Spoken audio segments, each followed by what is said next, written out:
podcast, the BL Podcast's Halloween episode. Woo! We're your hosts, Alexa, Kayla, and Heather, and today on the show we have a very special guest joining us. If you watched our Big and Park interview, you may recognize his voice.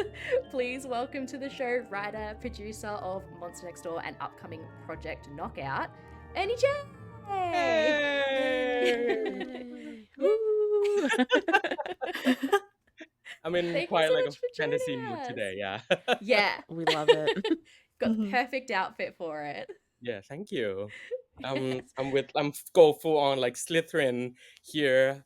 Yeah. I'm a massive fan of Harry Potter, so I having like a really fun party tonight. So that's why it's really perfect time for you to do the interview like for a Halloween episode for you guys. And yeah, Yes. so it's me using your excuse to dress up as Yep. We love it. It's Perfect perfect. opportunity. Oh, goodness. Well, we're so excited to have you joining us today and to tell ghost stories, talk about the spooky side of BL. But before we do all of that, we wanted to take this chance to have a chat with you about your BL projects and get to know you a little bit more because we didn't get to know you a little bit last interview where we met you. Sure, Yeah. let's do it. Awesome. So I think we just kind of wanted to start with learning how you got involved with producing and directing and screenwriting and that whole thing. Oh, that's so I used to do a bunch of stuff in entertainment like industry. I used to do a lot in like actually I start off as like co-producer for news and documentaries for like major agency like NBC, BBC, those kind of stuff. And then Wow. I learn like through experience. That I fall in love with like producing like because like you know what like one thing that I learned along that way that I like yeah, maybe producing is good for me is like oh I like to like kind of micromanage everything like everything and I was like is it a good thing or is it a bad thing that when I realized like, and then oh I can use this kind of like mini talent of me like to produce something and I fell in love with like producing and I love like that's like the moment that I see like you know like 100 people or maybe like 60, 90 people like working together synchronized and then you know put on like one single product and I think I see the beauty in that like because I love like working with people I love working with a huge group of people and each and different like you know a person has their own job and task and then when put all together put their all efforts and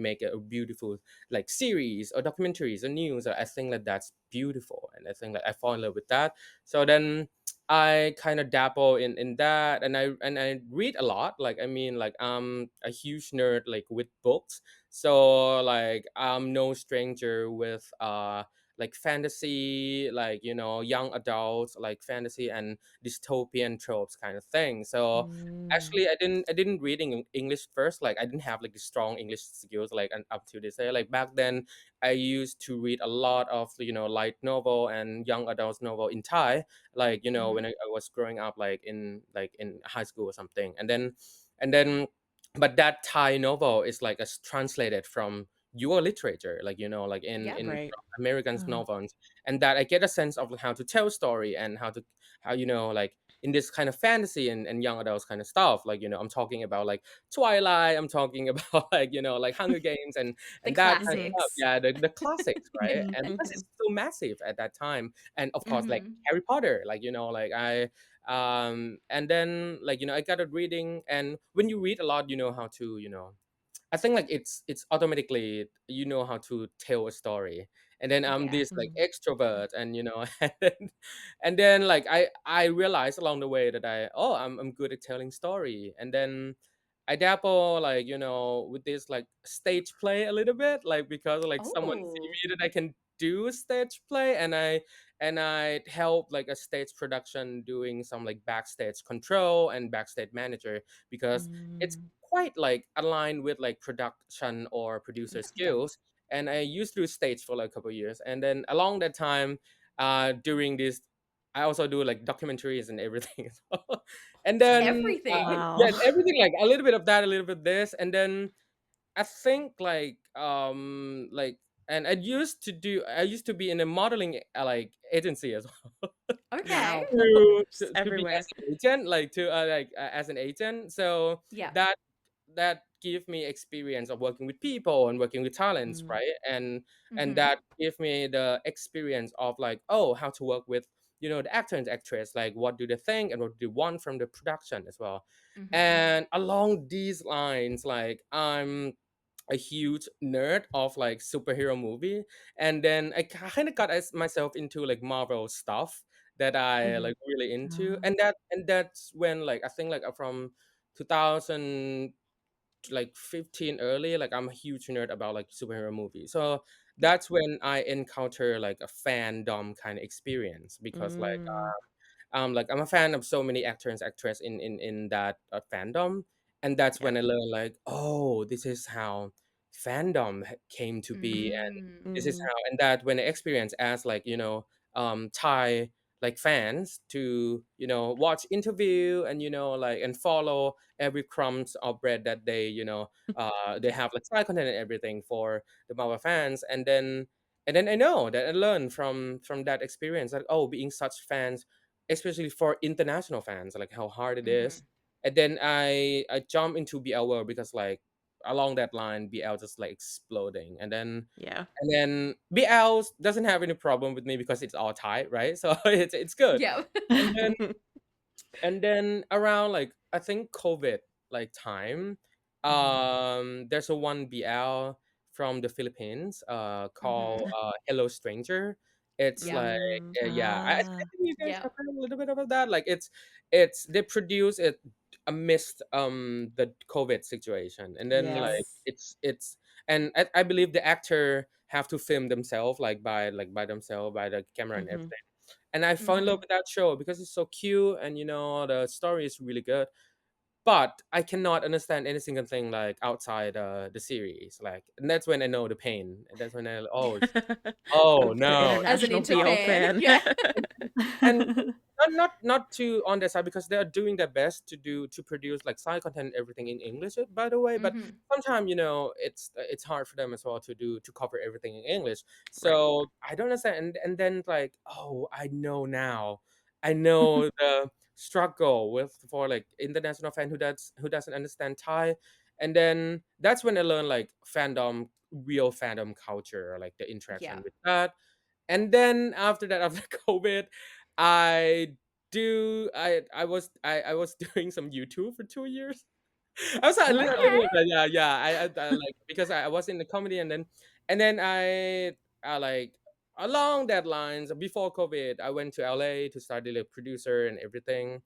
And then I have my like not so midlife crisis, like I want to pursue my passion in doing films and series. So like Mhm. I think it's time, and again a lot of like ability, a little bit of this and that along the way.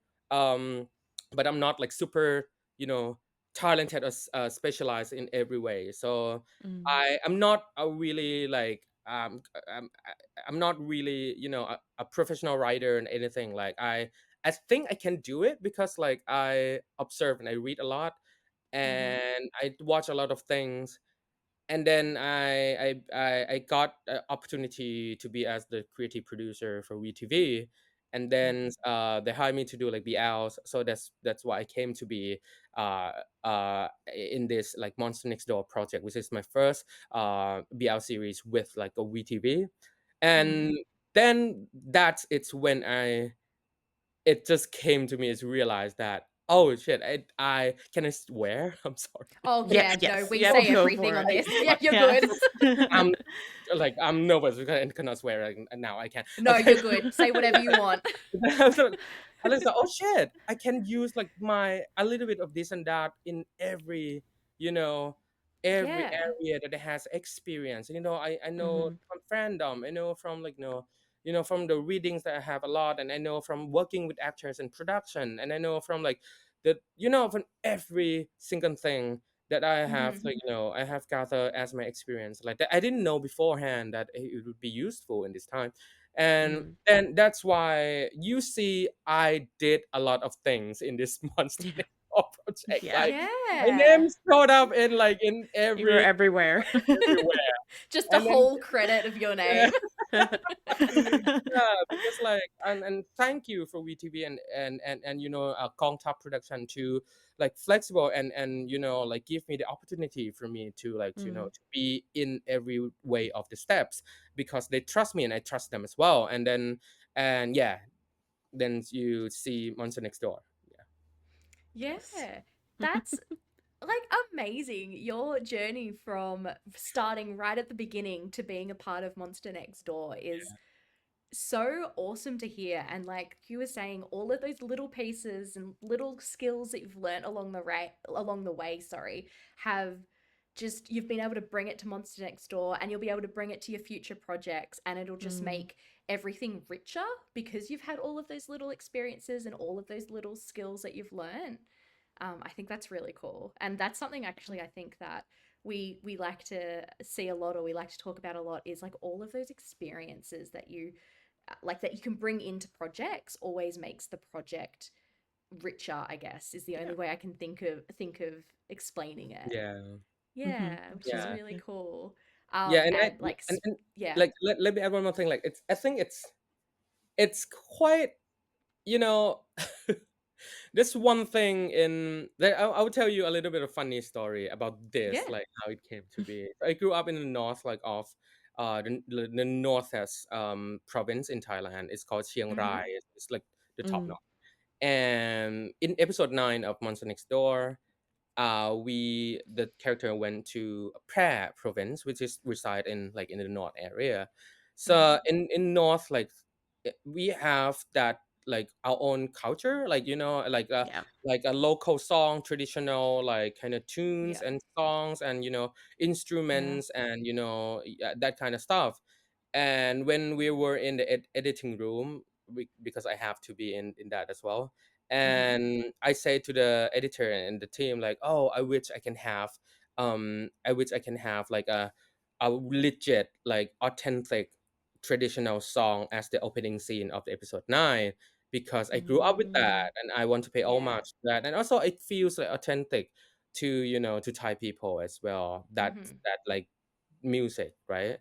But we cannot use anything because like, oh, it's so late in production and we didn't deal with any like musicians or like northern musician anything. Yeah. Right. And they said to me like, Ernie, Mhm. it's impossible because like it's really late, we have to nail it in this room right now. And I said to them Mhm. like, 1 second. And then they call my Did you mom. do it yourself? Oh. Then they call my mom, and then I said like, hey mom, I'm calling this from like out of the blue, but I'm gonna need like you to find me a music with like like the producer or the songwriter of the Lanna music. This is what it calls, like traditional like northern Thai music. And I Mhm. want you to find your friends or whatsoever and ask them if I can use the music in my series. And my Wow. mom was like, what is this request Mm. with me? And I was Yeah. like, Just you help me or not? I was like, okay. And she was like, 1 second. And she hang it. And then around like 10 minutes, like she called me back. Yeah, I got them for you. Like 10 Wow. I minutes. got a friends who has like a huge like Thai like local bands and already Yeah. produced like original background music for people for like Oh, that's so for cool. that. Wow. And my mom connected me to him, and I asked him bluntly like, can I use your music? Yeah. He's like, yes. Please. I walked in the editing room and I said like, I got it for you. Here's the list of music Wow. that we have the rights to use, like all of that. And Yeah. everyone in the editing room just slowly turned to me and was like, who are you? Yeah. What You're like, are I you? have Who are skills. you? Like I have because contacts. yeah, Yes. Mhm. because it's so specific, like it's so specific, and it's so like Yeah. it's so niche in the way that music that I want. And it's not just like a pop, it's not just like a like like massive pop music. No, it's just really specific music that I want the piece. Mhm. Yeah. And yeah, that's really fun. Take so Wow. Yeah. No, that is It's so cool. crazy. And like the fact that you were able to get that music in is amazing. Like yeah. that's Yeah. so cool. That's so cool. I think actually speaking of Monster Next Door, which is something we are all 100% missing here on Lovecast. We're not quite Yep. ready to move on. We keep like sharing pictures and little bits of episode, like talking about the episodes that we've been watching. Like we cannot move on from it. But we were wondering like what your favorite scene from the finale of the show was. I have two scenes. Like, Okay. to be honest, like I love like Dio when he's a crybaby. So of course it's gonna be that reconciliation scene with his mom, like in the Yeah. end of the Mm, day of the hospital. Because I wrote that scene and it like I think like family issue is really easy to have a like a really strong connection with, right? Like with Mm-hmm. mhm. everybody has a mom. So I think like in you know in some sort of ways like you understand deals and mom both at the same time.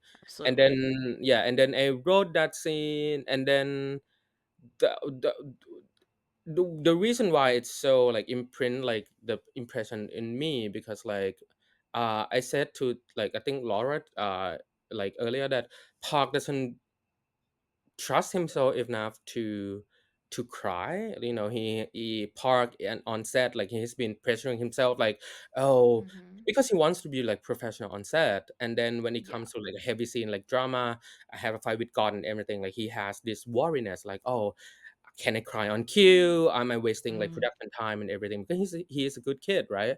And then and the actress like who played the mom is really professional. Like she can turn Yeah. on like on and off like the tears duct, like you know, it's Oh just Yeah. like a wow. robot. Like and and she can do like how heavy the tears do you want from me or something like that. It's like that Wow. you're not human, and Stop. because he's Yeah. been acting for like 30 years, so that's just like a muscle Wow. memory for him.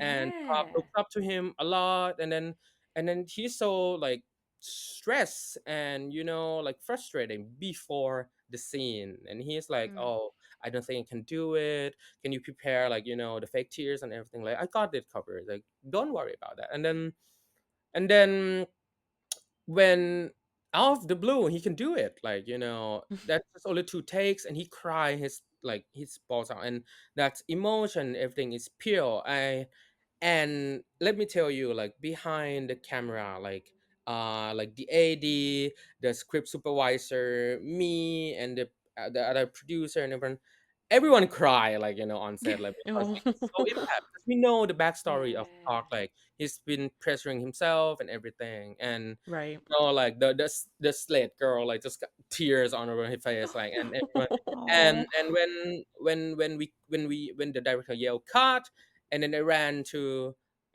Park, like you know, and I said to him like, congratulations, you can do it, and he just hugged Yeah. me, you know, with full another tears coming because like I can finally Oh. do it.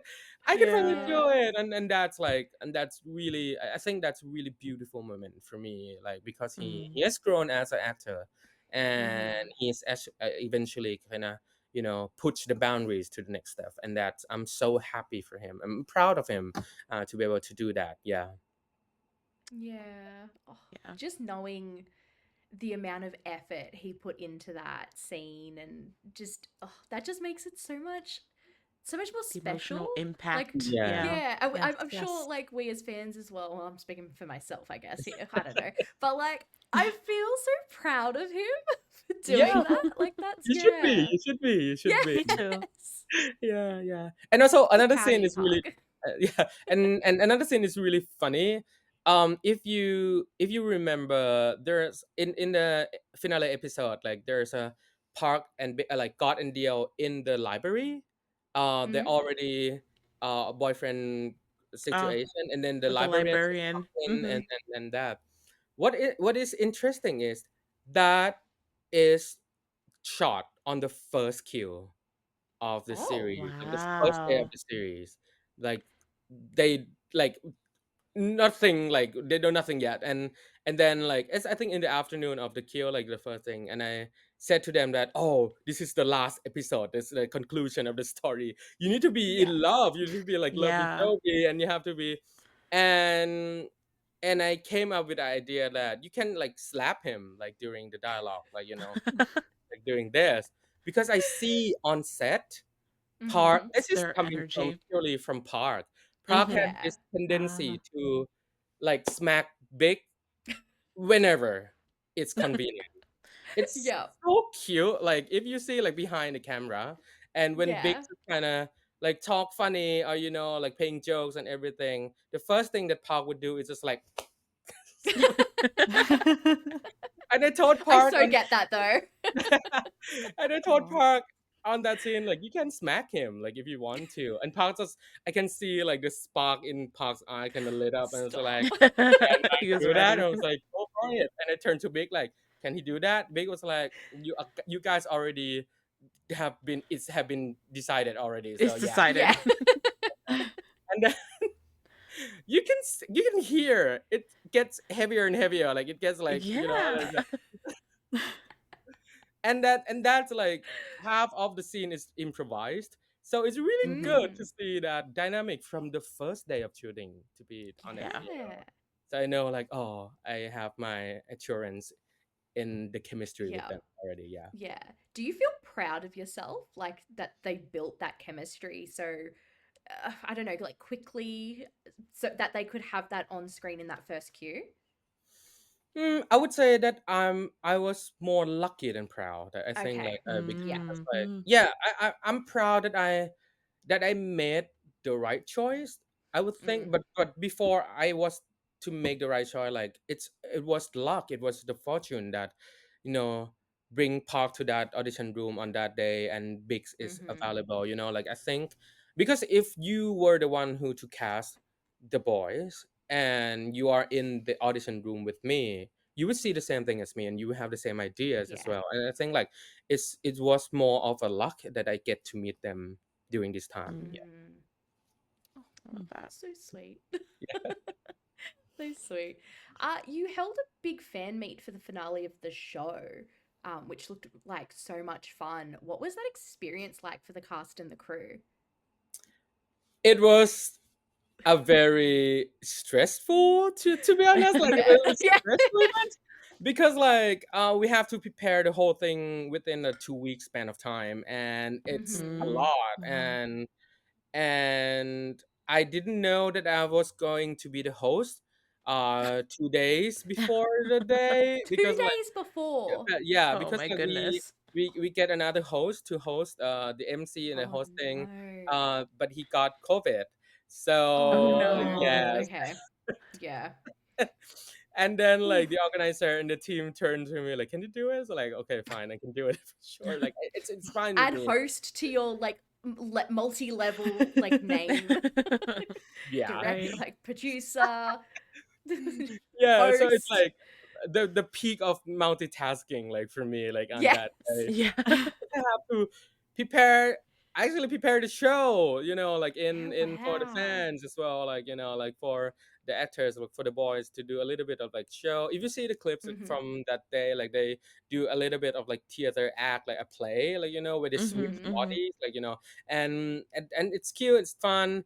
And but like after everything ended, like I think like when they do like a high touch and high buy, and fans like going through, they have like gift exchange, like you can see the boys like it's really happy about this, and the Mm. production who attend, and Mm. the PTV team, and everyone just like I always see happiness, and especially the fans who attend the finale, because like Yeah. the boys like Big and Park made like a really special gift, like customized for everyone, for Aw. every fans attending. Like Park That's so made sweet. like a little like crochet of like a flower, like Oh forget Oh me my not flower. god. Like he just knitted it himself, like for that's so Wow. for sweet. a month. And Big drew like the monster, like he cut Mm-hmm. everything into as like a really little paint, like drawings for every fans. Yeah. And then I think like Wow. it's beautiful because like I know how fans thinks about it, and I know that everyone would be highly appreciative of what like the boys would do. I also Yeah. have like giveaway like a stick, I made stickers, and like it's like Mm-hmm. I want to to let them know, the fans, that you are important, and this is like the Yeah. core of the this how this event came to be. And then when it all like kind of everyone just giving like bye bye and everything, and all the stuff, and actors still in the theater taking pictures, everything. I went back to the back of the theater like to grab my stuff, and then it hit me like the Mm, feeling that, oh Yeah. shit, this is ending. And then yeah. my friends like Mm. my friends is actually she's coming from like London. She's been like, she's my close friend here in Bangkok, and her name is Emma. So I drew her name to be inspired in the series as well, like in the book. So Oh. Emma like is Emma like walked to me and she said like, congratulations, why are you here? Like, I'm packing my things. And she said something along the line like, congratulations and everything, and it just hit me again, and it was like tears running in my Yeah. face. Like, Yeah. okay. Oh, yeah. And she's like, am I saying something wrong? So I was like, no, no, Yeah. no, because I just realized the journey has come to an end, like Mm-hmm. Yeah. before my Yeah. eyes, like because like, oh, people saying bye bye and thank you, and because I worked so hard, and I didn't have time to think about like, oh, this is the end of Monster Next Door, in terms of like Mm. finale and everything. And it was like, you like stop talking. I don't want to ruin this, like, And then Yes. but it's a happy cry, like like not a Yeah. sad cry, because I feel proud of myself like doing this, and I feel proud to see everyone is happy about it as well. Okay, so yeah, Mm. Yeah. Yeah. Yeah, it's like that No, feeling when all of the adrenaline that you've been running on yeah. probably for like weeks at that point wears Mm-hmm. off and you're like just sitting with your emotions. So, yeah, I think we've all been there before. Mhm. yes, Mhm. Definitely. Definitely. It's such a it's strange because it is you're happy, you're so happy and like so proud of everything that you've done, but in that moment you can't help but just cry. yeah, Like Hmm. Hmm. yes. Hmm. It's the only thing that'll come out. It's yes. Yeah. tears. Mm-hmm. Okay, so switching it up to a little bit of a fun question that's kind of in line with today's spooky theme, Mm-hmm. but also still kind of talking about Monster Next Door. And you were mentioning like being into fantasy and stuff earlier, so we were kind of curious if Monster Next Door was a show about actual monsters, what kind of plot would you want it to have? Ooh, Mm. really good Because it question. could still be a BL plot with actual monsters too. Like, you mean actual monster, like let me think Like about it. Let me think yeah. about it. I love like I love mythology. Like, it's Mhm. Hmm. one core of me. Like, I Mm-hmm. love like Greek mythology, like Norse god mythology, like Egypt mythology. Like, if that possible, I Mm. would incorporate like some kind of like mythology elements into the series. Like, if it's Monster Next Door, like maybe they'll have like new neighbor who is like Apollo, the god of the sun or something like Ooh. that, and he Yeah. wants to live in a normal modern world. And Apollo used to have like a really bright and like and sparking personality. So maybe, and then Dio secretly find himself that he has um a lineage of like some upper higher power or something like that. Am I describing Percy Jackson at the I was moment? about to I say it's mean, feeling a little Percy basically. Jackson. Percy Well, Jackson, but like BL.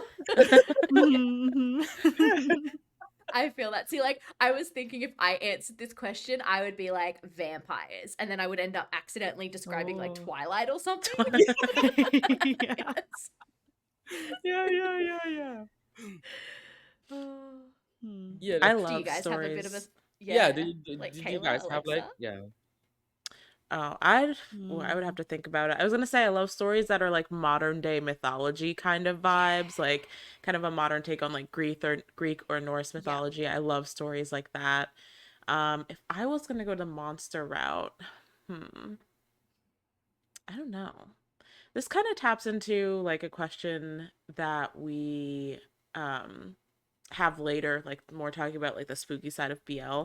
But I think that like fae and fairies are like a Oh, really interesting side of yeah. like Yeah. mythology and stuff that would be cool to tap into. So I don't know how that would play out as like a Oh, plot line, a oh, BL plot line, but like Dark Fae and whatever I Mhm, can't remember what the mhm. other one is called, Oh. but like imagine if like one was Dark Fae and one was the other type of Fae. Yeah, like stuff like that I think That is would be really cool. mhm.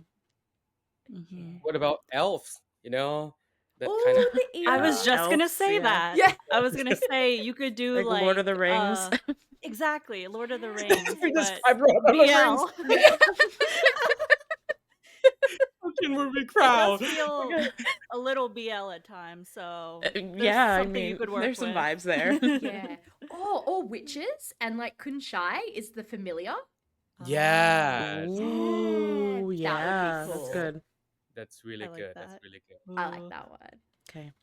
Well, we've got some interesting plot ideas here. So, Yeah, I'm gonna write it down and then Yeah. yeah, write it Yeah. down. Keep them in your brain. We get a fantasy BL in a year or two time. yeah. um, so you kind of mentioned earlier, like your own story with like connecting with the fandom, international fans, and being a part of fandom and stuff like that. What was it that really inspired you to start posting on TikTok and doing your like recaps about Monster Next Door? Was that really just about like connecting with the international fans? Yes.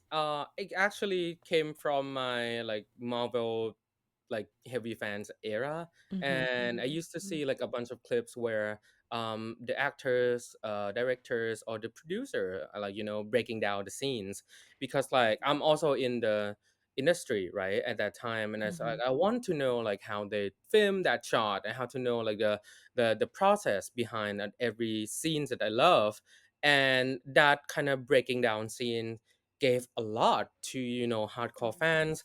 And like I can watch like during my like lunchtime and everything. Like it used to be like 30 Mm-hmm. minutes kind of long or something like that, because they Mm-hmm. explain Mm-hmm. a lot. Because and I can see that you can clearly see like when people doing this kind of videos, like breaking down the shot with behind the scene, and you can see the passion behind that. You can see like how Mm. how the love for this project, because they can talk nonstop of this project, right? Mm-hmm. and then addicted with that kind of stuff. And then I was thinking when when I was going into Monster Next Door, like, oh, maybe if I have time, I would post it in my YouTube as well, like to do this kind of breaking down everything, right? And then when the Monster Next Door released, and I lurking in the TikTok world, like like to see like the trend and media and everyone, how is Yeah. everybody's talking. And then I see like Mhm. Beth be out like Laura like popping in Mm-hmm. my Yeah. timeline. He's been digging into like reviews, and you know every episode after it aired, like she's been crazy about like, oh, and falling in love. And she's Mm-hmm. been doing this kind of similar to the breakdown that I like want Mm-hmm. to. And I found out that you can do 19 minutes long video in Yeah, TikTok. they're long now. Yeah. Yeah. I was Yeah. like, wow, this is possible. I have And 90 minutes to break down the episode. Let's go. yeah, and who knows how long I can go. And then Yes. it's already there. The community is like it's brewing. The community, everybody's gathered around there. So I use that opportunity to to like to know I'm not gonna do it in YouTube. I can do it in TikTok. That's why I use my TikTok, like my old TikTok account, to Yeah. Mm. to post a bunch of that fun story. I have to delete my old TikToks like before I post like Oh, Oh, yeah. yeah. you never Ah. get to see the light of day. No, no, Oh, Gotta never. you're clean not it going to up. bring him back? Like a dancing stuff is like, okay, that's like my experimental, like because I want to know how is this daily. Everyone kind of Oh, tries it out Yeah. with TikTok. Yeah, you yeah, gotta go through all the I'm trends Yeah. and sure stuff. I'm sure if people scroll far enough back on our TikTok, Lovecast's TikTok, there's a couple of videos there that we're like, maybe don't bring it back up. Just don't bring it back up. Just leave him in the past. Yep. yeah. Yep. Totally understand. What has been like the coolest part about having this online presence with the international BL fandom or in the international BL fandom? I would say that it just it's like beyond my expectation. Like Mm. you already knew by now that like I experienced the frustration as a fan before, right? Mhm. Mhm. And and I'm in the position that I can make that meets like the expectation of mine, like where everybody, the international fans, can enjoy the show and we have the community, right? And I'm I just like I was so happy that I get to do the right, I get to make the right decision for my series. That and every time that I dig into TikTok or post in Reddit or Tumblr, and it's a long ass text reviewing and analyzing how Dio, which type of introvert Dio is, and dive Mhm. deep into the script and the relationship Mhm. breaking down, and see people on TikTok kind of cried about it, and it just make my heart like so happy, because like it's the it's indicating that like every tears and bones and I've put into the project, not just only me, like Big and Park, the director, and everything, everyone in Mhm. this project who poured their heart and soul into this. It's getting the spotlight that it deserved for Mm. me and you guys, and all the fans who discussing and like gather show us. And I was so happy, like every week, like it's one of my like happy period, because like I get to see and interact with people. And that's why I keep like answering and Mhm. replying everyone, because I know how happy I am if I get some reply from the production staff and everything, because I want to be, included in this space show as well. Yeah. Like, yeah. Yeah. So I feel happy. Hmm. Yeah. Yeah. I I think we've oh No, you go. other okay. I was gonna say, I think we've always said here that like the community and like being able to discuss and like break things down with other Mhm. Mhm. fans is like a lot of the reason why we're watching BL. I mean, it's the whole Yeah. reason we have this podcast so that we Us can sit down and Yeah. like break down BL every week. So, definitely from like the fan perspective, it is always so exciting and I think really cool to see when the production is also like engaging in that with you and like being there to answer those questions and giving you those behind the scenes tidbits. And so I think, as a fan that it adds a lot to the media that you've been watching. So it's been really, really cool to see how excited we've gotten and how excited other people who have been enjoying Monster Next Door have gotten to kind of engage in those discussions. So yeah, it's been Mhm. really, really cool to be part of the community around Monster Next Door. Yes. And sometimes it's go far, too far from my expectation. Um, like Mm. where, like the Jane characters, like I didn't expect to have that kind of response for the audience, because like I Mm. was like me and my like screen doctor, like Kristen, we write this thing together, right? Mhm. And we made a pact, we have a deal that we don't want to represent female character in Monster Next Door to be a villain, to be a bad guy, because Yeah. most of Mm. the Right. BLs Yeah. do that, and Mhm. I don't want to do that, and she doesn't want to do that. So we made a deal that every female character in Monster Next Door has to be a rounded character. If she has Mm. to be bad, why is it? Like, what Yeah. drove her into this kind of menace, action?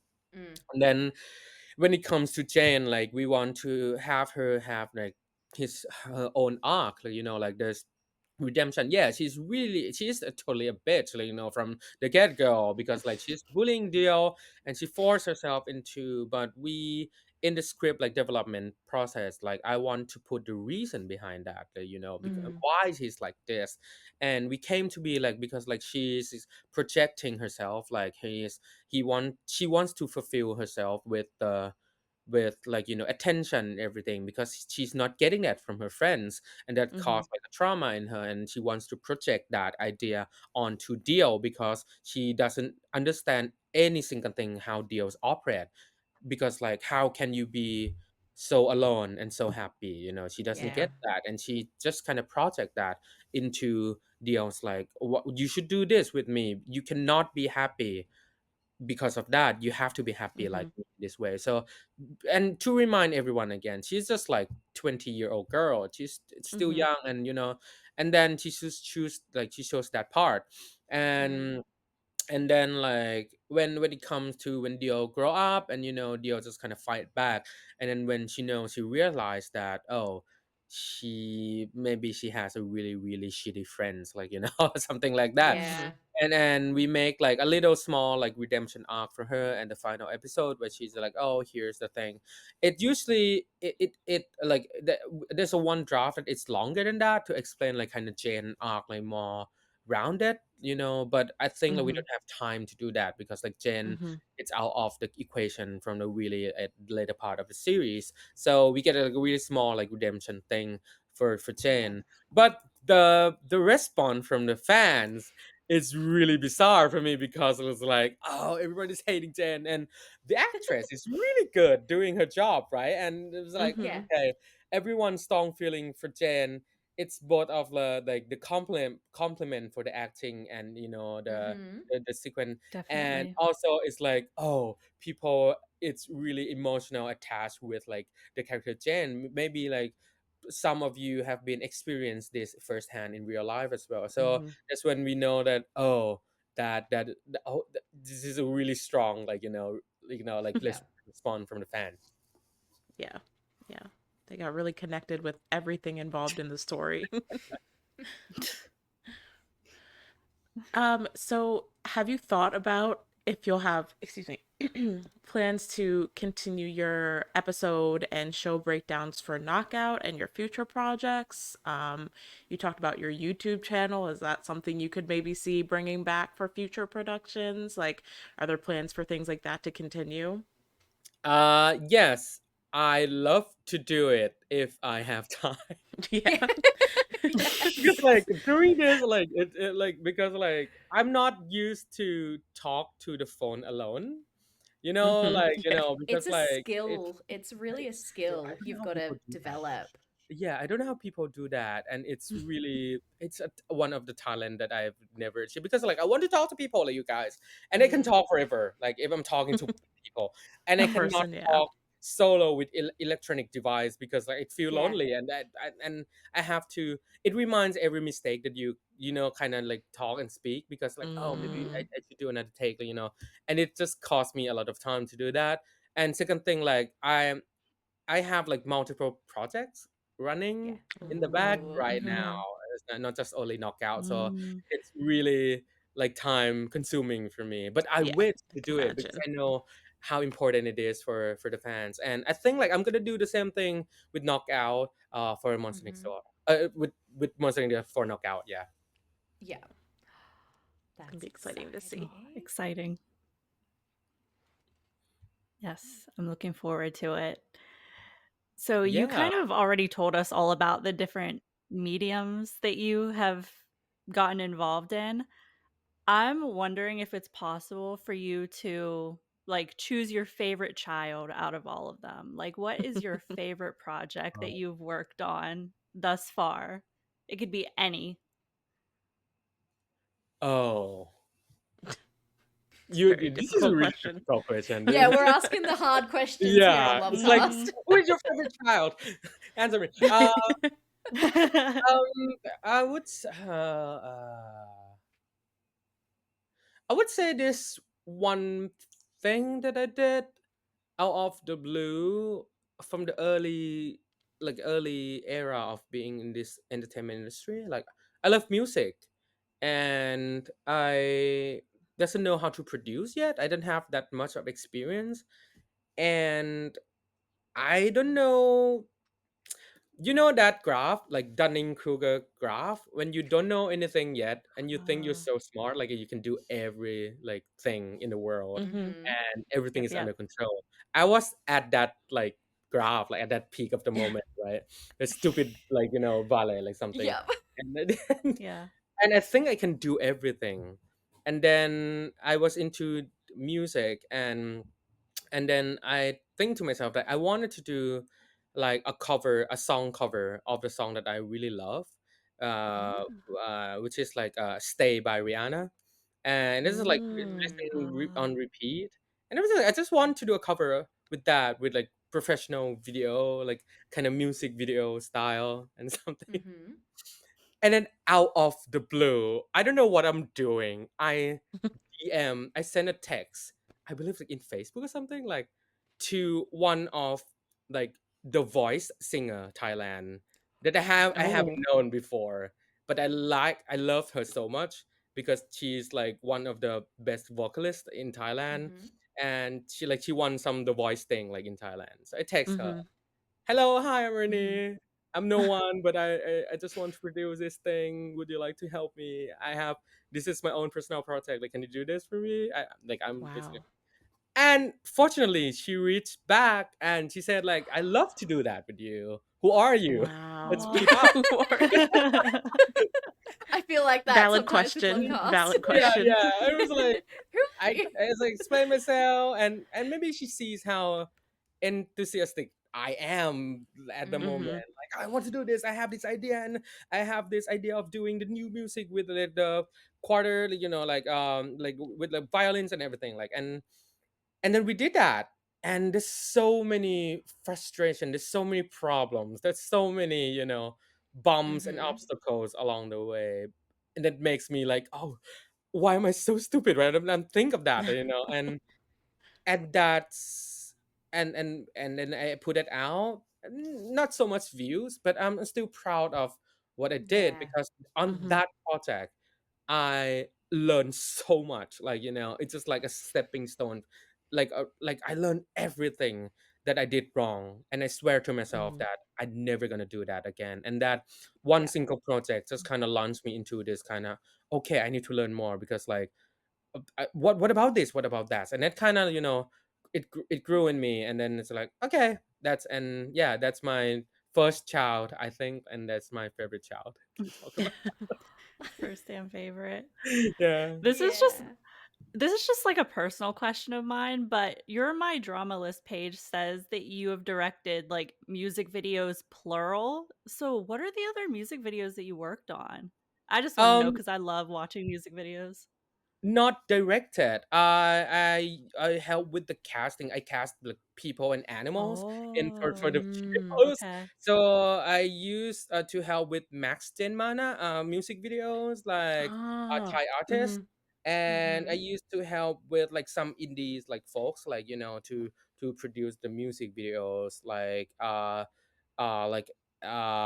like the big swing, and like Thai music like videos, like I Mhm. used to do that. Yeah. It's really small gig because like I can speak English, and sometimes they have like American directors and everything. Like they want me to find. Can you find like me a black snake or something? So I'm like, okay, Yeah. fine, I'll do that for you, and then I go find it for something. Yeah, it's like my era of doing like modeling agency and everything because I can find Yeah. people. Mm. Yeah. That's so cool. Yeah, I just wanted to know.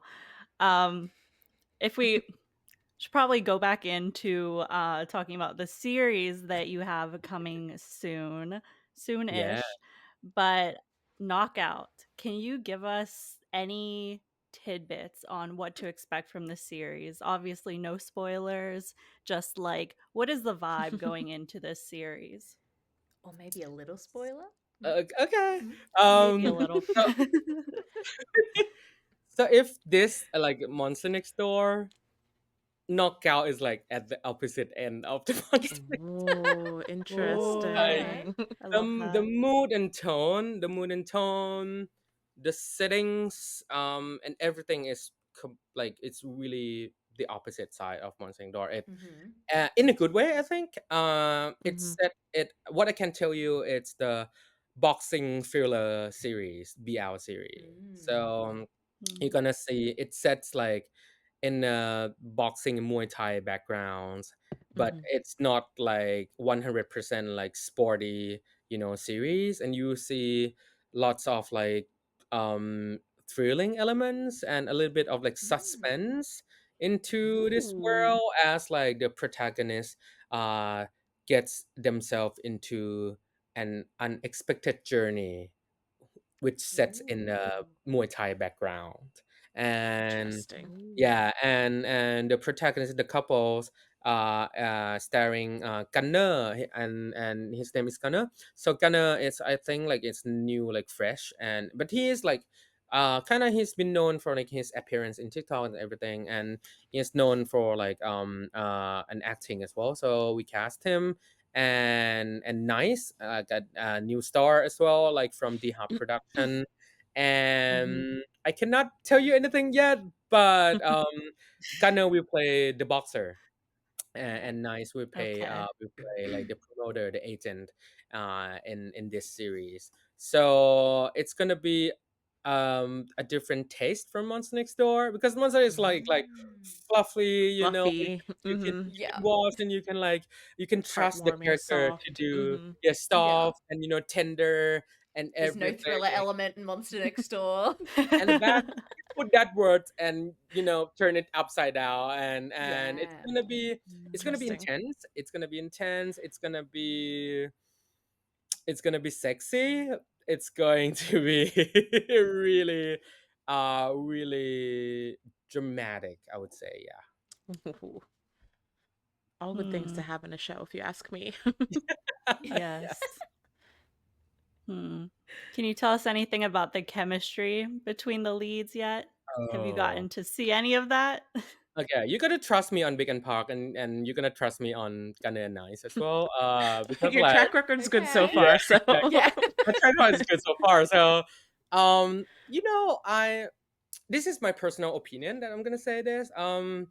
Yeah, I know that BL, making like BLs, like we are still in the bubble of like gender stigma. I would say like that. Mm, What I'm trying to say is like, despite there are two boys, right? Mm. You can see who is like more masculine and more mhm. kind of Right. feminine, right? To Yeah. like The in gender like, norms yeah, that, the gender norms yeah. of side, despite like being like, gay series, like, that kind Yeah. of Mhm. stuff. And I still,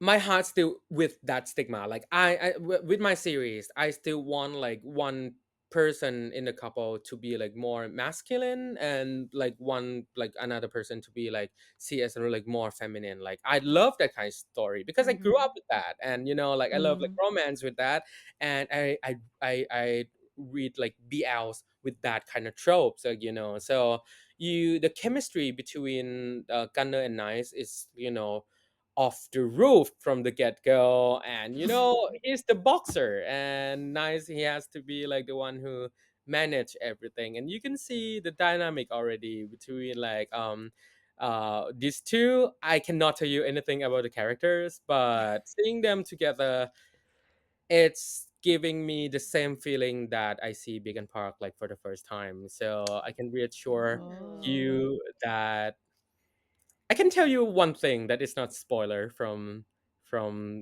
the thing that I did. So Mm. I did a photo shoot with them to be like a promotional materials for Knockout. I'm also a photographer. If you Mhm. Mhm. Sure. I did see Of that, course you yes. are. You're so talented. Like, so like a lot of big park like picture I took for them. So it's yeah. kind of, it's came to be my tradition where like, okay, the next series I'm gonna take like the first like couple photos Mm-hmm. for them. We did that like I think like a month ago, and of course there's gonna be like a couple photo, right? And then they have been through some like workshops and everything already, but I can feel that like butterflies in my stomach when I see them together. And Mm. when I direct them, like, could you please like turn to each other and face to face, and Nice is kind of like smiling, and he's just like doing this. I yelled at him like, what are you doing? Why are you suddenly are you getting blushed? Are you what are you doing? And he was like and people was Cute. You like, getting all oh, you're shy. getting red, you're shy, you're getting red now. And he was like, no, no, no, no, no, no. It was like, and then I see this is gonna work for sure, because there's already chemistry like from the get-go, from these two Yeah. girls. And I hope I can say more, but please stay tuned. There will be more things of the Knockout to be released for you. Yeah. Awesome. Yes, We'll We be can't locked in, I wait. definitely think. staying Yeah. tuned. Yeah. I think everyone is so excited for Knockout, especially after like what we saw you were all able to produce for Monster Next Door. It just makes us Yeah. so much more excited. Yeah. I hope I can do Yeah. good with this one. It's a new some area of this knockout is a new territory for me as well. Like in terms of doing like supervision for the script and and Mm-hmm. everything. Mm. And I think it's gonna be fun. It's gonna be another taste, and I love like horror and thrilling anyway. Uh, Mm. so it's gonna be a lot of that like thrilling elements that I love into this story. Yeah. It's awesome. Well, that's So like the exciting. perfect segue into our next section of the episode, which is like all of our Halloween topics. So, Hmm. I think when we were kind of like trying to figure out what we wanted to talk about during our Halloween app, we were all thinking or trying to come up with some like campfire ghost stories, and we have a couple of, I guess, stories that we've tried to pull specific to our like our countries and our heritage and all of that. Hmm. So I don't know who wants to go first. If we want to go down the list of dot points that we have, It's like Kayla's first on the list. Kayla. We See, can do Kayla that. loves this stuff, so like, Okay. Yes. yeah. Yes. So maybe Kayla can go And first. he's like, I'm listening. So, I'm kind of known as being the resident like ghost lover. Like I love supernatural shows. I love anything that has to do with the paranormal. But this year I felt like I really didn't have any stories, any news stories to tell that were interesting. So I decided that there's something supernatural adjacent that I want to talk about. And it's basically, I want to dive briefly into Filipino cryptids. Mm. So, like, a cryptid is, it's like Bigfoot, the Mothman, Chupacabra, those type of creatures.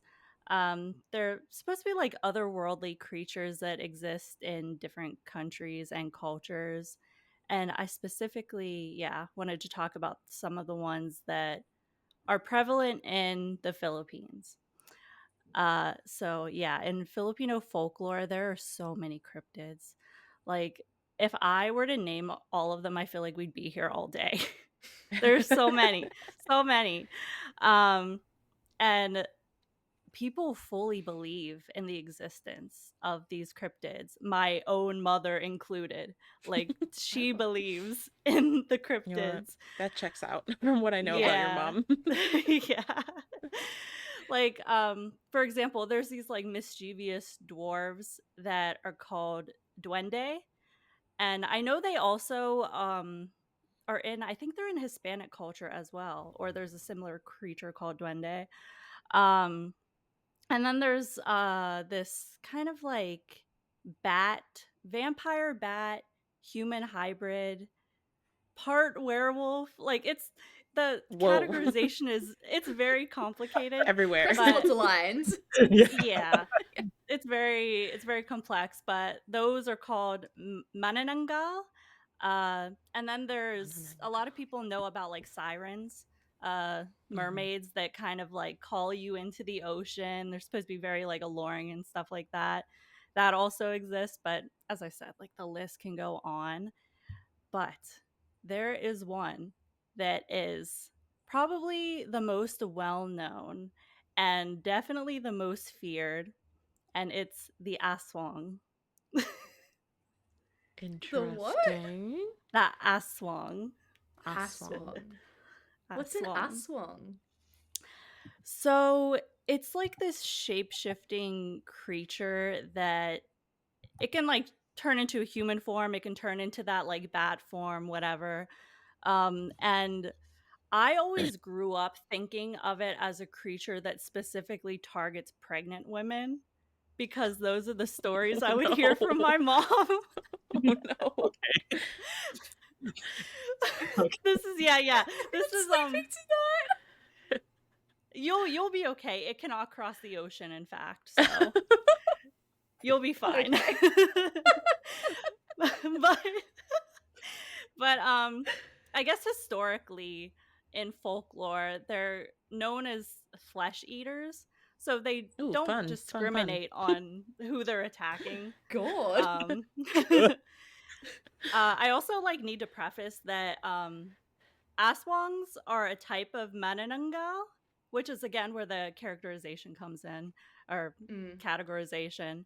Um but yeah, people have told a lot of stories about like villages being just like terrorized by an aswang, Wow. people going missing Wow. and they're like the aswang took them.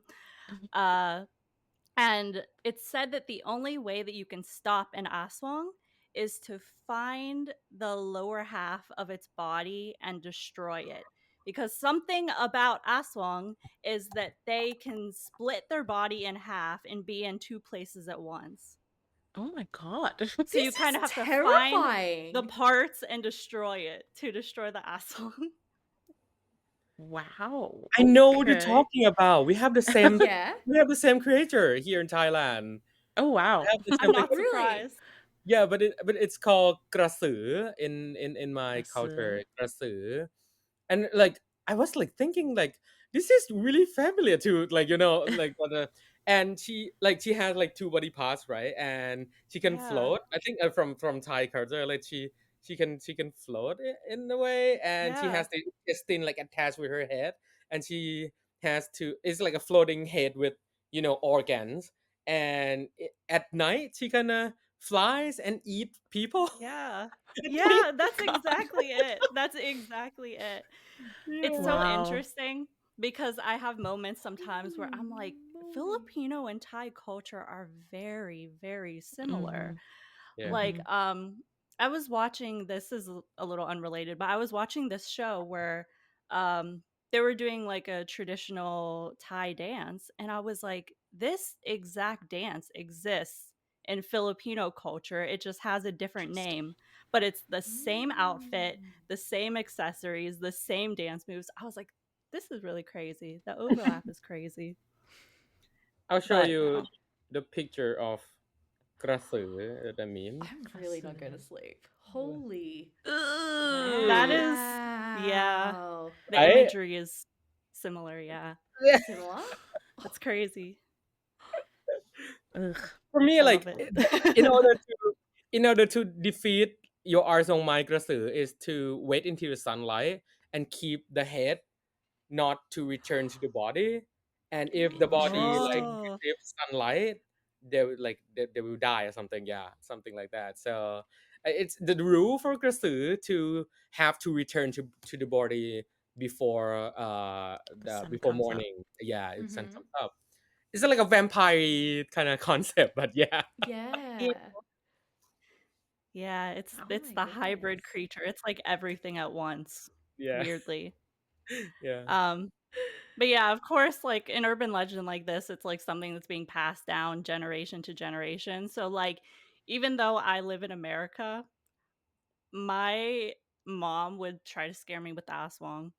Like like I would when I was little, I would be like running around at night, like trying to play when it was bedtime, and she'd be like, another name, like a regional name for the aswang is wak wak. So she would be like, the wak wak's in the closet, it's gonna get you. And I would like Oh my I would God. it would scare the shit out of me and I would run to the Oh bed and no. like hide. Yeah. Yeah. So Kayla. yeah. Oh Yeah. wow, okay. I'm like, maybe this is the origin of why I love like the horror genre. It's Yeah. the trauma. The trauma. The trauma associated with it. But there's one story my mom told me before that has stuck with me like until now. Like I it's really interesting. She told me this story this one time about this family who they like lived in a hut in a village, and their hut was like basically like made out of like metal scraps or whatever, like not uncommon for like a small village in the Philippines. But I guess the mom of the family was pregnant, at the time of this incident. Oh I'm sorry, Heather. Mhm. um so I guess one night the family would all like sleep on like in one room on the floor of the hut, and I guess there was this thumping noise that was happening, like thumping against like the metal of the hut, and it woke up one of the family members. I think it was like an aunt or something. It woke her up, and she was listening in to the thumping noise, and she's like, "Where is that coming from?" And then she's like, "It's coming from the roof, like footsteps, like someone's walking on the roof." Um, and the footsteps, you could like hear them travel like across the roof to like the edge. And the way the hut was built, there was like a gap between where the wall meets the roof. So just like all of a sudden, the woman sees this like long, like curled tongue Nope. go through the crack of the house and go towards the pregnant woman's stomach. Oh, I have chills. No. Oh, Why And is it then always like a pregnant one to yeah, have right? exactly. Why is it always a pregnant Oh, woman? Like, why was my mom telling me the stories involving the pregnant women? I don't know. But I guess the oh. aunt or whoever woke up, they got up and took a machete and they Oh, cut that tongue off. As she yeah. should. As she should. But yeah, Wow. that's, I guess it's a happy ending. I don't know. I don't know. But yeah, the visual of that story has always stuck with me. Oh my Um, God. as far as whether I believe if this is a real thing, probably not. I actually I was looking up something about like specifically the Aswang a while ago, and I read that um who was it? I read that it was speculated through some type of historical evidence that the Spanish, who are infamous for colonizing the Philippines, they would like use folklore about the Aswang to scare people away from their native religion and convert them to Catholicism. Oh, Oh, well. that's So dark. I think it's safe to say some of it is a little embellished to kind of like Mm, maybe fearmonger. But at the same Mm, time, like there are so many people still like locally and abroad who seriously like believe in this and that Wow. they've like had experiences with maybe this cryptid or another one. So it's just a really interesting part of Filipino folklore. Yeah. yeah, wow. Wow. Oh, Thank you for cryptids. sharing. it Still have chills? Scared. Thank you for is sharing. it's Yeah. creepy. It is, I admit. So you were saying, Ernie, that you've got a similar, um, like cryptid type of story character being in Entity. Thailand. Entity. yeah, Thank you. That's the word I was trying to yeah, Entity, think of. yeah. Entity. Entity. Yeah. I think we share like a pretty similar like creatures and folklores like within like Southeast Asian countries. Like I can Mm-hmm. Yeah. link that. Seems like it, Um, yeah. yeah, and I'm gonna say something that might be offensive, but I don't care. So, I think like I'm a horror fan, and I hold nothing Hmm. against like Western horror. I love so many Western horror, but I know that Asian horror is really good. Like Oh. sometimes Yeah. it's really really good, and I love like Asian horror more than the Western horror. Like to be like exact. Honestly, The I think reason so too. why be Yeah. because like the one thing that I realized that because like Western horror, like the ghosts and the spirits and everything, sometime, like most of the time, they have to have the reason behind the ghost, like motivation and everything, right? They want to Yeah. possess this guy because it wants to, reincarnate or something like that. And that's, Mm-hmm.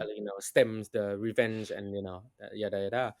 But Thai ghosts, like Asian ghosts, like, they're so bitchy. Like, you don't have any reason to be They able just to exist. this is exist, and they will kill you, and that's it. Oh, It's fine. Like, if you end of walk story. past, yeah, and then sorry, if you Yes. walk past their house, it can be made into a movie because like they're so angry and they just want to kill you. And there's no reason behind that. There's no logic behind like why do you have to be so haunted all the time? Yeah. And this kind of thing like there's no objective.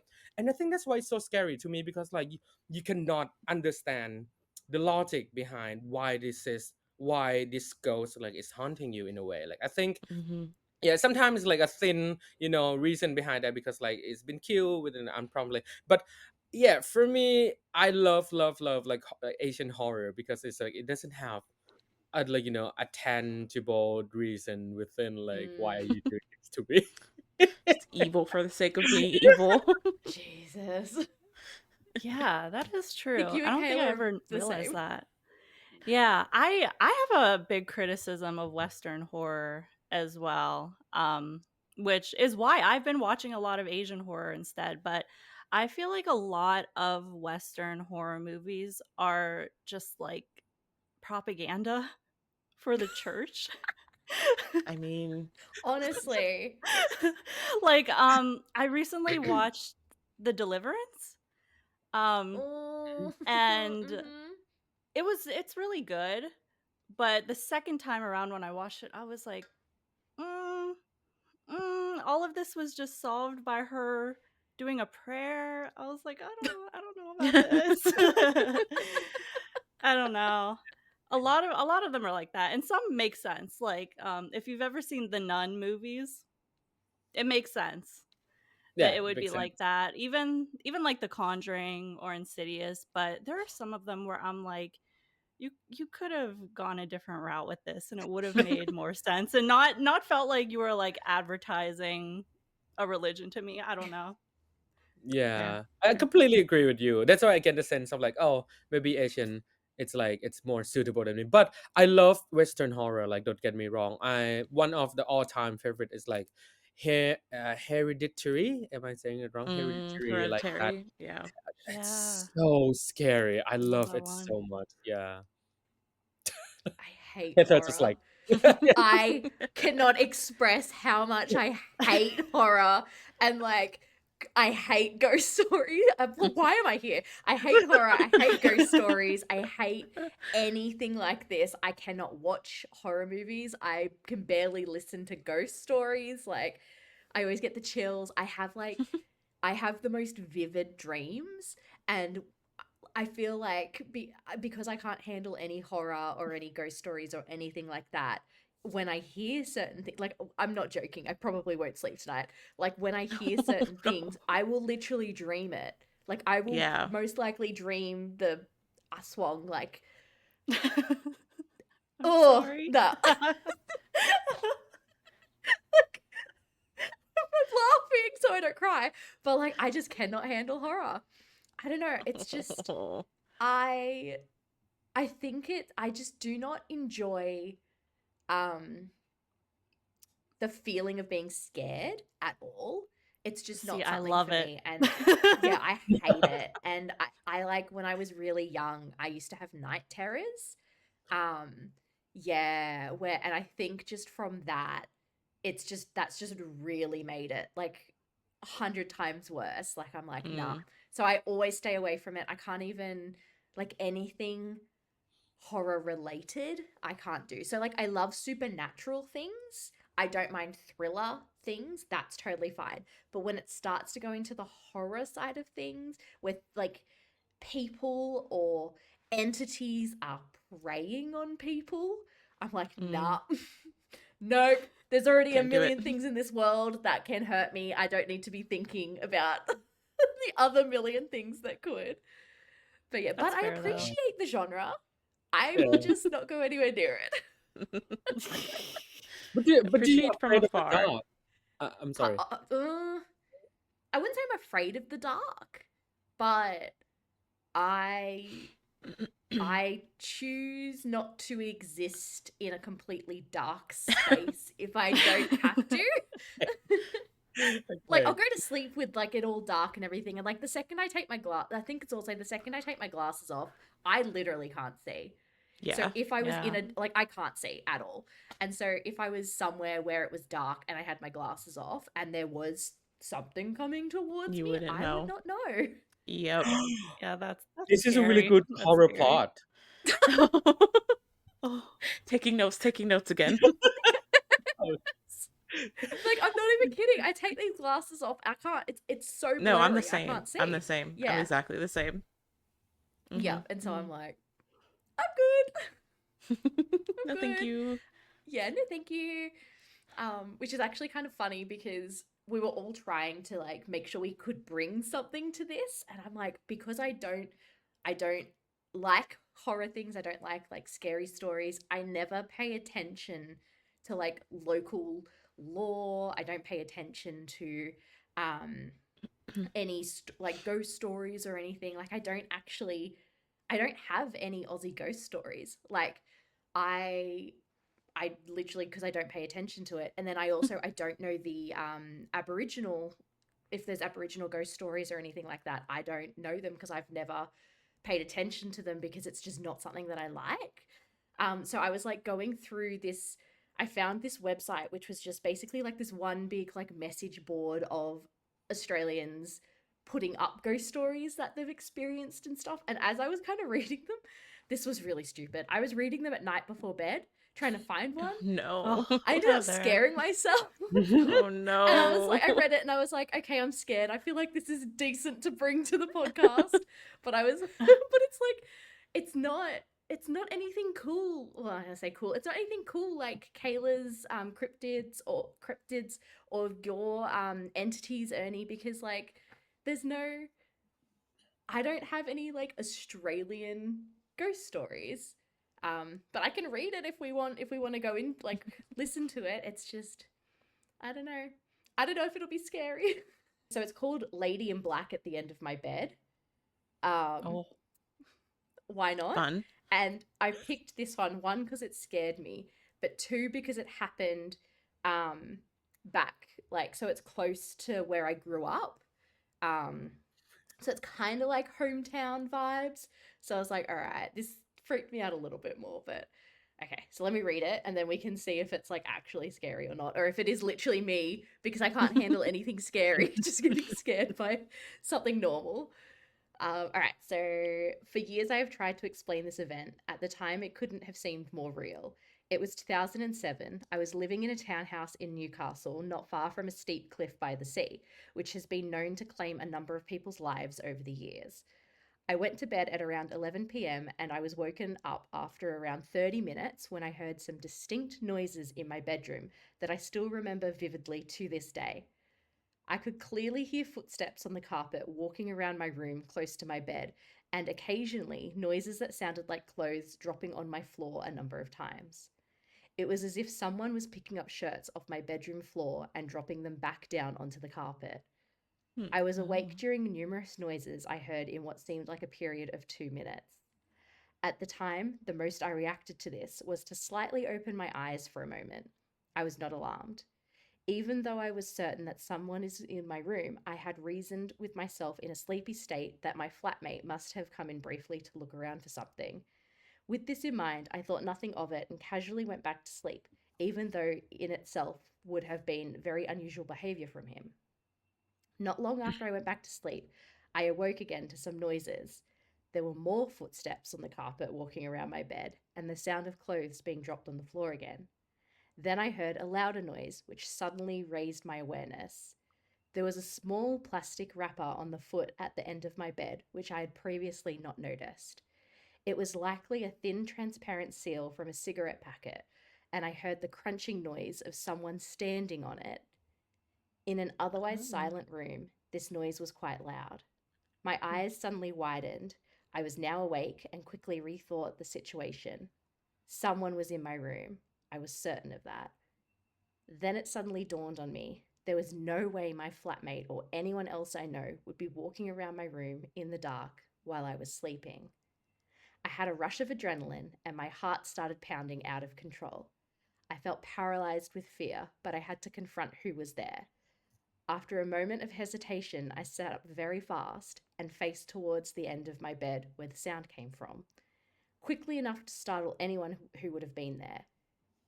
Then I saw a lady with long blonde grey hair who appeared to be in her late 50s. She was standing sideways near the end of my bed, wearing a black dress. I could see her silhouette against the white wall behind her, and there was enough moonlight illuminating the room to make out her facial features. I stared directly at her eyes for a few seconds and was thoroughly haunted by her expressionless face staring right back at me over her left shoulder. She had frozen still where she stood on the plastic wrapper. After a few moments, I said, "Hey," with a sense of fear, struggling a bit to get the word out. She continued to stare at me blank-faced and wide-eyed without flinching, which made my skin crawl more by the second. I was terrified. The second time I shouted, "Hey," and almost immediately leapt out of my bed to try to grab her. I was overwhelmed by fear and the fight or flight response kicked in, except I had nowhere to run. In the process of rapidly hurling myself out of my bed towards her, I must have closed my eyes for a fraction of a second because my arms went right through where she was standing just a moment before. She had vanished. I turned on the bedroom light and stood with my back against the wall for a good 10 minutes trying to comprehend what I had just experienced. Yep. So that scared the crap out of me. You know Yeah. what? The scene. I'm thinking about Siri. The scene where like she hears like the sound of the clothes like just dropping, on the floor. My mind went dirty right to like, oh, it's a surprise stripper. Like, Oh, I was like, like, is someone like taking off their Surprise! clothes? Like, wow, a midnight stripper! What a surprise! I mean, hey. So I mean, funny. hey, maybe, yeah, Yeah, that'll get me through the night, Ernie. yeah, Thank yeah. you. I will be, yep. Midnight strippers. That's all Midnight. you need to think about. Oh. But yeah, Oh my like, God. I think growing up, it was stories like that that people would tell. Like, I think Hmm. a lot of the ghost stories I heard growing up, when I would like the ones that I couldn't escape, I feel like were either very Americanized, they were very American stories because they were taken from horror movies that were made in America, or they were just like ghost stories like that, like waking up and you see Hmm. something at the end of your bed, or you drive past the graveyard and you see like a ghost on the road, or you see something in the rear vision mirror. Like I remember one time I kind of went along with a bit of a ghost thing. So my friends were about 17 at the time, all wanted to go to a graveyard at night. Great idea. I grew up in a very I've done boring that. area. I would not. That's one thing I will So not do. yeah, and my friends are like were well, they some of them still are filmmakers, and so they took cameras. We took cameras, and we're like, we're going to go to the graveyard. We're going to film it. We're going to see what we find, that type of thing.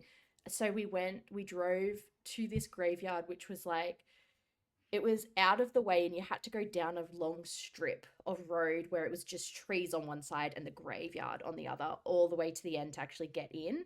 And I just remember the whole time they were talking about the fact that last time they'd done this trip, they had seen a ghost standing in the middle of the road. And they had just decided to drive through the ghost. And by the time they'd driven through the ghost and gone into the graveyard, all of them could just feel this presence, like something touching their back the whole time they were in that graveyard and then out. And I was like, thanks for telling me that, guys. I'm the only one that wasn't there at that time. And now Yeah. you're taking me to this graveyard literally at about 11 midnight, like 11 p.m. midnight. And you're telling me that you literally drove through a ghost and it then was touching your back the entire time you were at that graveyard. Ugh. Thanks, guys. Ugh. But yeah, that's the only time I've Creepy. ever like dealt with ghosts. Yeah. Here we go. Spirit Uber. Spirit Right? Uber. Take the ghosts. Spirit. They were just trying to get to their destination. Take me It's a with you. ride. Yeah, it's your ride. Oh Yeah. goodness. But yeah, do you I have feel like anything, Alexa? I did find one. So I feel like I'm kind of similar to Heather, where like I don't think I'm as scared of horror stuff as Heather, but I've it's not super like interesting to me. So I've never been like super tuned into like a lot of like the ghost lore. I mean we have like a lot of stories that we were told growing up. I grew up around a lot of like places that are famous for being haunted and are now turned into like those haunted attractions like Eastern State Penitentiary or Mm-hmm. there's an asylum one that I can't think of the name of right Jesus. now that's really Ooh, famous. ooh. um Trans-Allegheny, yeah, right? yeah, Of see, course you would yeah. know that, Kayla. um Yeah. so yeah, like there's a lot of like historical like buildings and places or abandoned places in my area that are like famous for being haunted and then turned into like attractions. Like my brother used to work at one of them as like a scare actor. But now like I found one that's like kind of in a similar vein, like it's a folklore thing, but it's also kind of based on like an actual person. So this is Mm. for the city I live in now, which is Pittsburgh, which Kayla, I don't know if you might know this story, because our lore is that Kayla grew up in the city that I live in now, and there was like a year or two that we both lived in the same city, but like we did not know each other at all. And then we connected like years later on Lovecast. So um the story that I found is called The Green Man or The Green Man's Tunnel. So it's basically about this spirit or this folk legend creature known as the Green Man, or also known as Charlie No Face. And the lore is that like he was an electrical worker who got into an accident that melted his face off and killed him. And the lore is that his ghost is seen like walking through the tunnel near where this accident happened. It's like an abandoned railroad tunnel. And he's supposedly seen walking through this tunnel and he like glows green. And like people have seen him late at night stalking through the tunnel. So that's like the lore version of it, but there is like actual history, like an actual person that it was based on, who was a man named Raymond who was disfigured in like an electrical accident when he was younger. And because of that, like his like eyes and nose were like, disfigured due to the accident. And he would take midnight walks like around this area and through this tunnel, and people would Oh. see him and basically turned him into like this folklore like figure even though he was an actual person. And like it said like eventually got to the point where like people would actually like come out and like bring him stuff on his walks and like talk to him and stuff like that. But like when they first started seeing him, they were seeing this man who had had an accident and was like walking around this tunnel at night. And so it freaked people out, but then like eventually they talked to him and then realized he was an actual person. But then like as time went on, it became more of like a folklore thing and turned back into this story of the Green Man, who is this faceless person who haunts this tunnel. And then I was reading further, and apparently the tunnel that this happened in has also had like actual murders happen in it before. Mm. So the tunnel itself is apparently very haunted for being, or very known for being haunted, in this area, and just having a lot of like bad things having happened in that tunnel. But that's like the most famous one that comes out of it. So it's the Green Man lore. So not super scary, more like It's creepy urban though. legend type thing, historical Yeah. urban legend. But Mm, yeah. that I keep reminded me of wondering, something. yeah, I keep wondering why people have to assign like a color coded to this kind of ghosts and Yeah. stuff. Why, I mean, the why is he green green? man, Why Yeah, is he the it's like green? it's unicorn, not black it's not lady, relevant. like this. Yeah. Yeah. Right. Yeah, I mean there's nothing relevant to green in like the original story, so I don't really know why, the folklore said he glue green when he walked through the Mm. tunnel, but apparently he did. I feel like it helps with the visualization. You Like see Yeah, like when this you're going floating through yeah. the green, yeah, story, you entity. can really Mm-hmm. visualize it. So it's like creepier because you can really see it. Yeah, Hmm. but But yeah. yeah, I don't know. I like am not a horror person, but I'm more like freaked out by like the gore and the horror that's based on like Ugh. real people who can come and do things to you. So Nah, like entities and I hate ghosts, that. like okay, like I can deal with that because like maybe it's not necessarily something I believe in, but if Mm. something's based on someone who's like an actual person who's like terrorizing a town or like mutilating people, that's the stuff I can't do. So things like Saw and like movies like Oh, that, nah, like those, that's nah. where I draw the line. I think I traumatized myself because I watched Criminal Minds, which is like Oh, if you're yeah. the show about serial killers, Yeah. like from a fairly young age, and so like my fear is more around like the real people who like in horror movies that are based around like real people, but Mm-hmm. like ghosts and entities and like more lore based things aren't as scary to me. But I'm like I don't go out of my way to watch them. I would say. So, I Yeah. don't know. Yeah. Yeah. No, real people, Yeah. real people horror This movies is scary. This are is the scariest stuff. fucked. Hell no. Oh, you know one Mm. movie that did traumatize me as a child?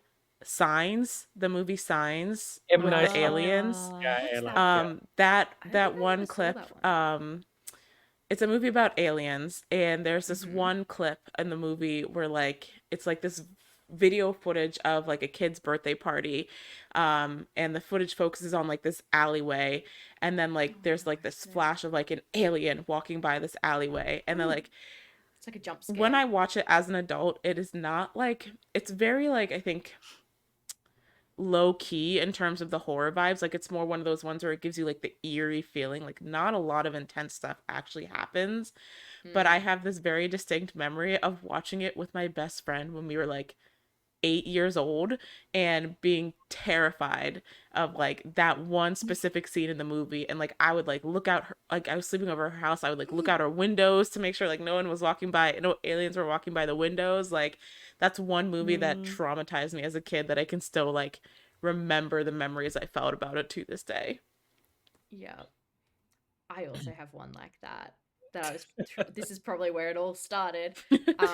So when I was really young, my older cousin at the time was really into The Exorcist, and I remember being at their Mm. house, sitting in the dark. I didn't get a choice, and her fast forwarding to all of the really fucked up, scary shit that happens in The Exorcist, and just making me watch it, just casually as a child in the No. dark when I said No. no.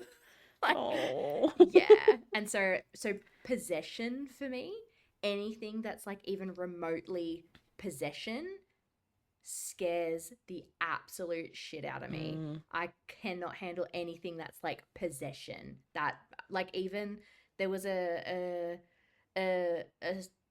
show that wasn't, I don't think it was technically a horror show. It was meant to be a bit scary though. And it was, there was just this one scene in the first episode where she's possessed. And it was because she was like, I think she like fought ghosts or she helped them move on or whatever, but she was possessed. And I literally, the second it happened, I had to turn it off and I couldn't watch it again, Oh like at all. no.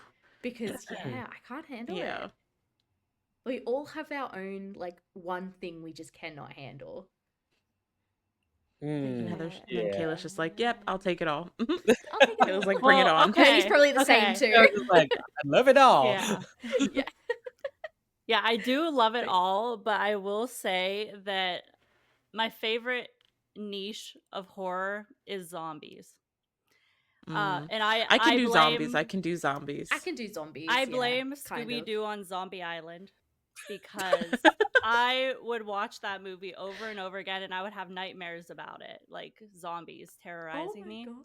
But now I love zombies. But in the first Resident Evil movie, there is one zombie that it still like terrifies me when it like walks out from behind a corner and like its eyes are like bulging out and I don't know. Like Ugh. that specific zombie really scares me when I see it and I don't know what it is because like zombies, the thought of zombies scares me, but I love zombie media. It's that thing of Yeah. liking being scared, like the adrenaline of Mm-hmm. it, Okay. I think. Yeah. Okay. But yeah. Important question here. Um, what would you pick? Like speedster zombie or like slow walking zombie? Because that's only two types. I Slow, can't run. I'm probably. slow too. But if I'm in like I've always said, if a zombie apocalypse breaks out, I'm not gonna try and survive. Like No. I would just, No, no, no. I Take don't me. have the survival skills. I would just be like, you know what? Whatever Just take happens, a bite, happens. just go. Just let me become a zombie. Do whatever you want. I'm not gonna. I don't have the will, I think, or the ability to try and survive a zombie apocalypse. But if I had to choose, I would do the slow moving ones because I feel like at least there's a little bit more of a chance there. Yeah. Okay. I Yeah. think the logic same goes with the possession that Heather just kind of mentioned. I mean, if bad spirits like possessing me, what are you gonna do with this body? And Like, you're I like, cannot well, run. Like, yeah, I yeah, have like you're choosing the wrong rest and body. work. Like, this Yeah. brain is full of like so many things to think of. Like, you cannot use the body to hunt anybody. It's like, Yeah. Be useless. Oh, yeah. no, no. All right, well, let's in the last like 10 minutes that we've got, let's move on from scary things and let's have a quick little chat about the spooky side of BL. Yeah. We've kind of mentioned it throughout some of our discussions, but like what I guess spooky or horror elements do you think would be cool to see through a BL lens? Hmm. I this is gonna be cheesy. Do you know the movie called Paranormal Activities? Like Paranormal Yeah. Activities, Mhm. like Mm-hmm. Yeah. and they're like tell the story from the lens of like the CCTV and that kind. Ah, Yeah. yeah, Like yeah, yeah, there's CCTV and like it's just like a really feel realistic in a way Mm. because you watch from like non cameras like or media like the usual ones, right?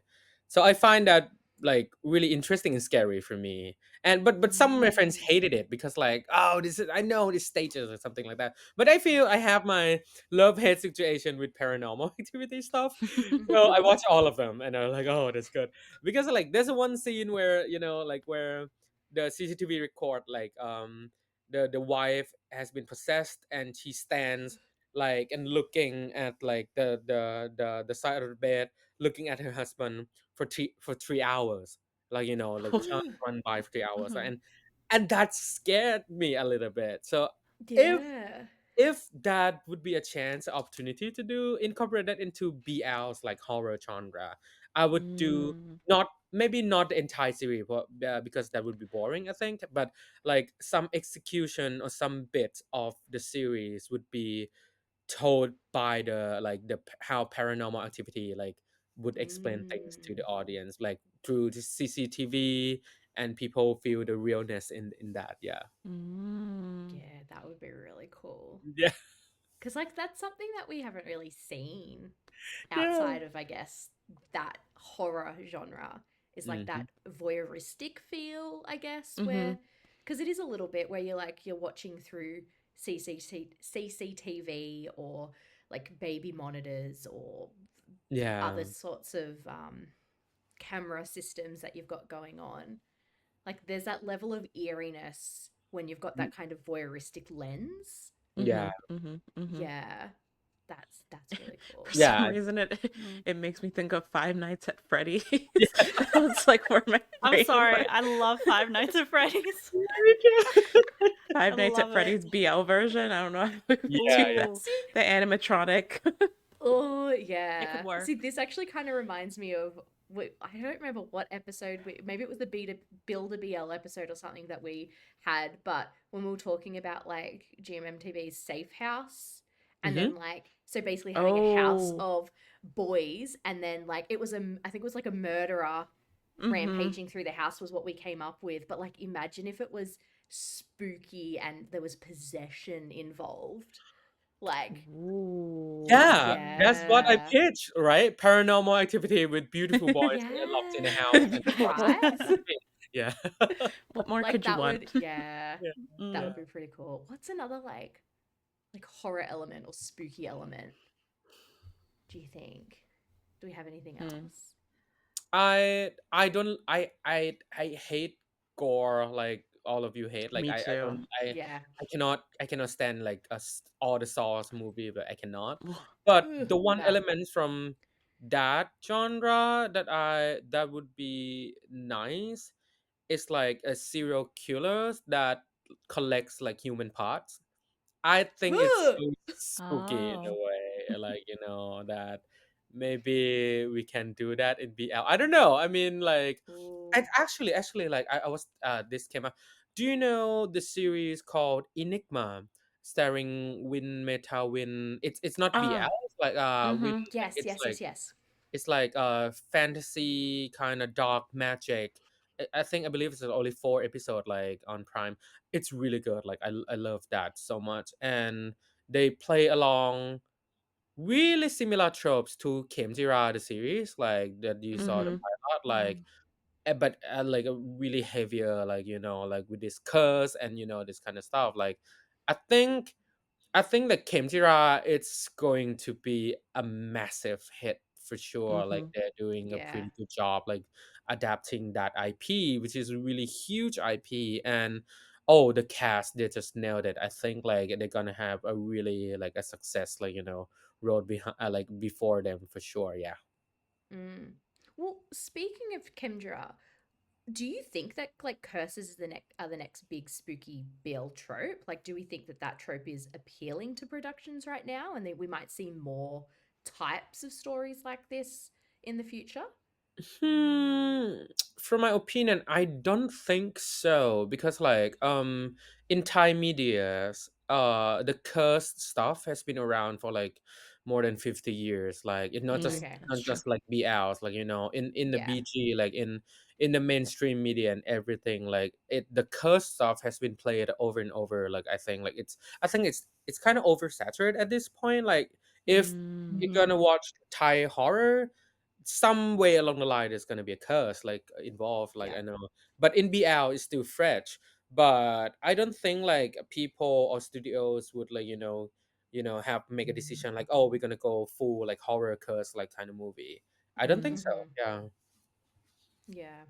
No, that's I think fair. there's like interesting elements there because, like your loved one is cursed or something. It's like, to what lengths do you go to try and break that curse? So I can definitely see the appeal of kind of like working it into a romance or a BL Yeah. aspect. But yeah, Mm-hmm. like you said, it's definitely like in the general media market, it has existed for a long time. So I can see why it's like not necessarily something new that would be appealing to people.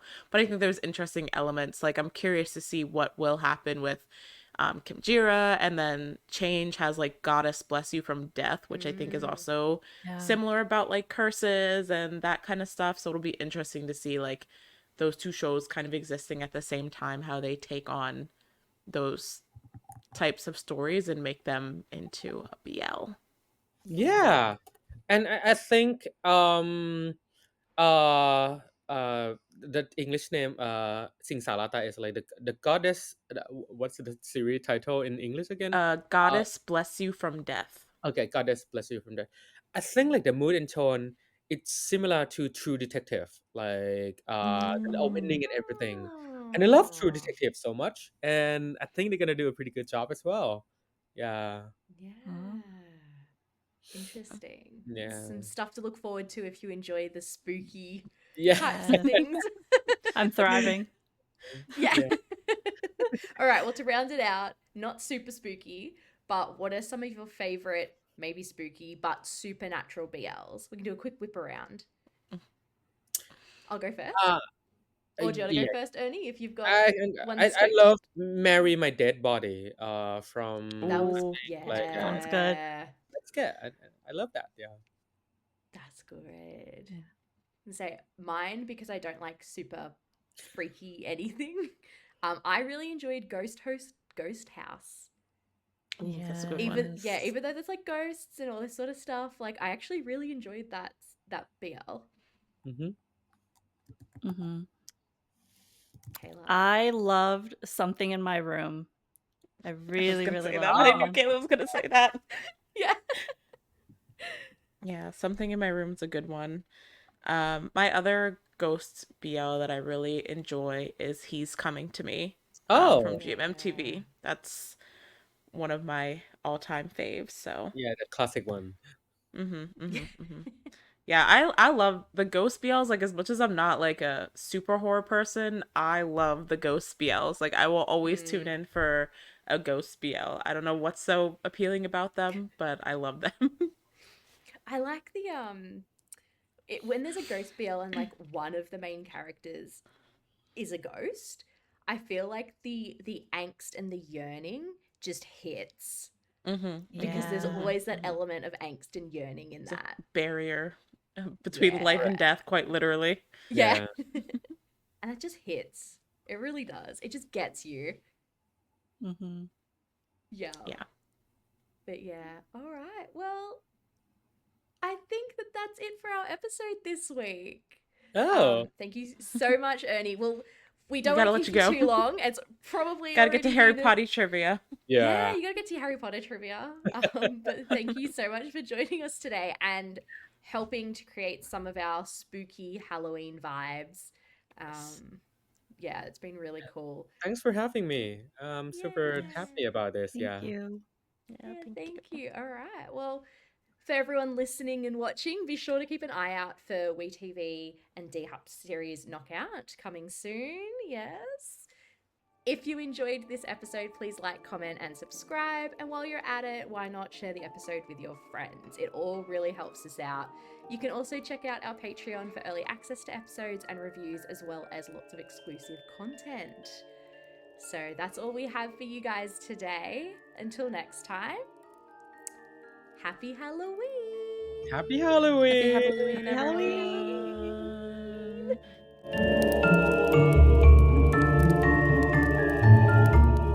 Make sure that we can finish in time for you to get to that trivia night. Thank you. Yes. Yeah. That's the most important thing here, isn't Yeah. it? So make sure you get to the trivia night. Mhm. We Yeah. know our priorities. We know our Yeah. priorities.